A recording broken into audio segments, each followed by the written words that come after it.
સુરેન્દ્રનગરમાં મધ્યાહન ભોજન યોજનાના ખાનગીકરણના નિર્ણય સામે વિરોધનો વંટોળ ઉઠ્યો છે। હજારો પરિવારની રોજીરોટી પર સંકટ ઊભું થવાની ભીતિ વચ્ચે સંચાલકો આજે રસ્તા પર ઉતર્યા અને કલેક્ટરને આવેદનપત્ર પાઠવ્યું। સુરેન્દ્રનગર જિલ્લા મધ્યાહન ભોજન સંચાલક મંડળ દ્વારા કલેક્ટર કચેરી ખાતે ઉગ્ર વિરોધ નોંધાવવામાં આવ્યો હતો। કેન્દ્ર સરકારની પીએમ પોષણ યોજના અંતર્ગત ચાલતા મધ્યાહન ભોજન કેન્દ્રોને બંધ કરી તેનું સંચાલન ખાનગી સંસ્થાઓને સોંપવાનો નિર્ણયનો કડક વિરોધ કરવામાં આવ્યો।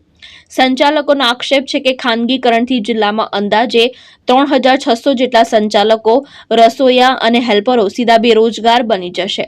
વર્ષોથી નજીવા માનદ વેતન પર બાળકોને પૌષ્ટિક આહાર પૂરું પાડતા કર્મચારીઓની રોજીરોટી છીનવવાનો પ્રયાસ હોવાનું મંડળે જણાવ્યું।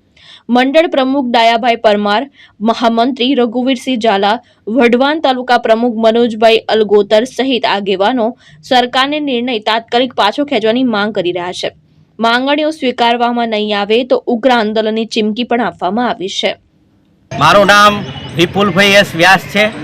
ગુજરાત પ્રદેશ ભારતીય મજદૂર સંઘની અંદર સંગઠન મંત્રીની જવાબદારી છે અને આજે અમે સુરેન્દ્રનગર ખાતે ભારતીય મજદૂર સંઘના નેજા હેઠળ અમે આજે કલેક્ટર શ્રી મારફત માનનીય વડાપ્રધાન શ્રી અને માનનીય મુખ્યમંત્રી શ્રીને આજે એક આવેદનપત્ર આપવાના છીએ, જેમાં આંગણવાડી, આશા વર્કર અને મધ્યાહન ભોજનની અંદર ખાસ તો જે સેન્ટ્રલાઇઝ જે કાર્યો થઈ રહ્યા છે તેમાં અંત્યોદય યોજના, EPS 95, ESI, EPF યોજના, પેમેન્ટ ઓફ બોનસ એક્ટ, ભારતના બંધારણની કલમ નંબર 14, 15, 16 અને 21ની સાચી ભાવના અને સામાન્ય ભરતી પરનો પ્રતિબંધ તાત્કાલિક હટાવો, આ બાબતે અમે આજે આવેદનપત્ર ઓલ ઇન્ડિયાની અંદર આપીએ છીએ અને ભારતીય મજદૂર સંઘની માગણી છે કે આ અમારા મુદ્દાઓ આગામી દિવસોની અંદર જો સોલ્વ કરવામાં નહીં આવે તો ભારતીય મજદૂર સંઘ આખું દેશવ્યાપી એક આંદોલન કરશે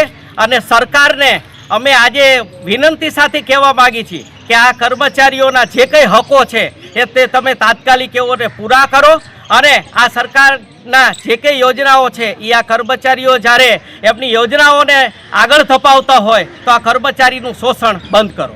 છેલ્લા 1984થી મધ્યાહન ભોજન યોજના અમલમાં છે।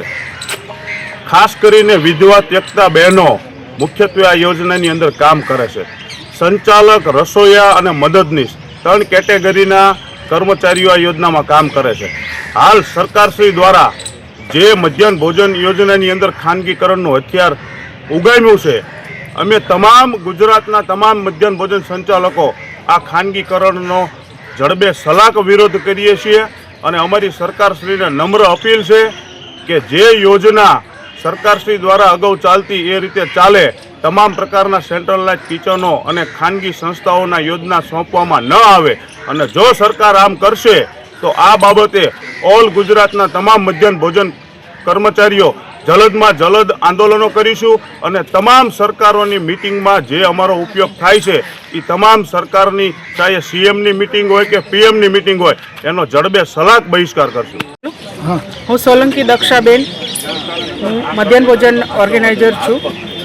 જે સરકારશ્રીએ 1984થી ચાલુ કરેલ છે એ આજે જ્યારે અત્યારે સરકારે સેટેલાઇટ જે કિચન ચાલુ કરવા જઈ રહી છે એના થકી અમારા જે ઓર્ગેનાઇઝર છે, રસોઈયા છે, હેલ્પરો છે, એની રોજીરોટીને અસર પડવા જઈ રહી છે।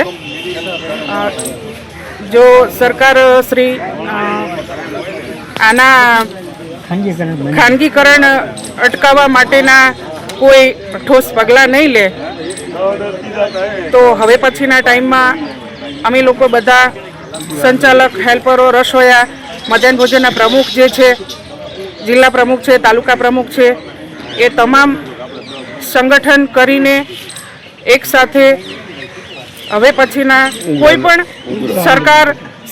સરકારશ્રીના પ્રોગ્રામમાં વગેરે વગેરેમાં ઉગ્ર આંદોલન સાથે અમે જોડાઈશું અને આનો સખત વિરોધ કરીશું। મહેશ ઉતેરિયા, દ્રષ્ટિકોણ ન્યૂઝ, સુરેન્દ્રનગર।